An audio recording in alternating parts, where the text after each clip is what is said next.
So guys, let's discuss this question. Question is of true and false and दो statements हमें provided है, बताना है कि दोनों में से कौन सी स्टेटमेंट सही है, कौन सी स्टेटमेंट गलत है। मैंने दोनों स्टेटमेंट जब पढ़ी ना, मैं अभी पढ़ ही नहीं रहा, मैंने बस एक देखा तो इसमें ना मुझे डिमिनिशिंग रिटर्न्स दिखाई दिया और लॉ वेरिएबल प्रपोर्शन दिखाई दिया। तो मैं तुम्हें वही समझाता हूँ पहले, उसके बाद क्वेश्चन पढ़ेंगे, ठीक है। क्वेश्चन पढ़ ही नहीं रहे अभी।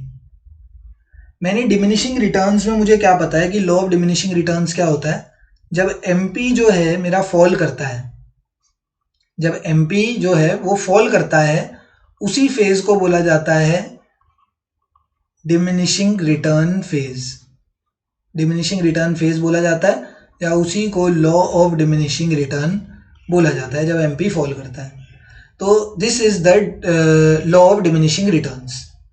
अब देखो, अब मैंने ये जैसे ही देखा ना तो मैंने स्टेटमेंट नंबर 2 पढ़ी। स्टेटमेंट नंबर 2 में बोल रखा है कि law of diminishing returns considers only the rising phase of MP and ignores the phase of falling MP.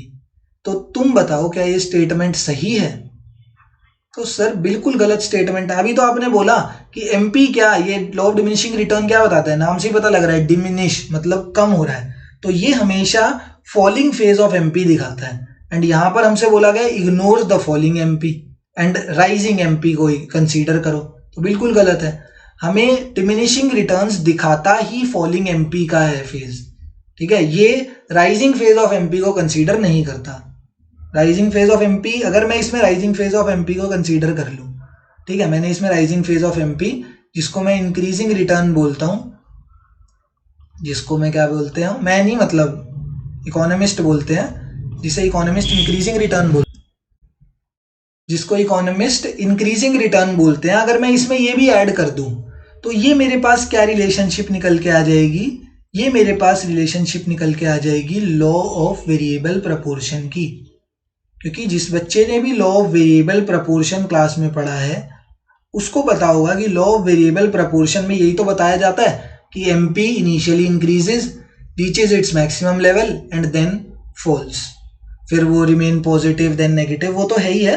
But एक बेसिक चीज मैं तुम्हें बता रहा हूँ कि लॉ ऑफ वेरिएबल प्रपोर्शन के अंदर यही तो पढ़ाया जाता है कि first initially MP increases, then reaches its maximum level and then it falls. तो अगर मैंने डिमिनिशिंग रिटर्न के अंदर इंक्रीजिंग रिटर्न को ऐड कर दिया तो मेरे पास कौन सी नई लॉ निकल कर आ गई, लॉ ऑफ वेरिएबल प्रपोर्शन निकल कर आ गई। एंड यही तो बोला है कि law of variable proportion is an extension of law of diminishing returns. तो बिल्कुल सही है सर, हाँ मैंने देख भी लिया कि अगर मैंने डिमिनिशिंग रिटर्न के अंदर हल्का से एक एक्सटेंशन ऐड कर दिया तो मेरे पास एक नई लॉ निकल कर आ गई जिसका नाम है लॉ ऑफ वेरिएबल प्रपोर्शंस। तो यहाँ पे स्टेटमेंट 1 तो बिल्कुल सही है but statement number 2 is absolutely false, ठीक है। Therefore option number 3 is the correct answer here. Thank you.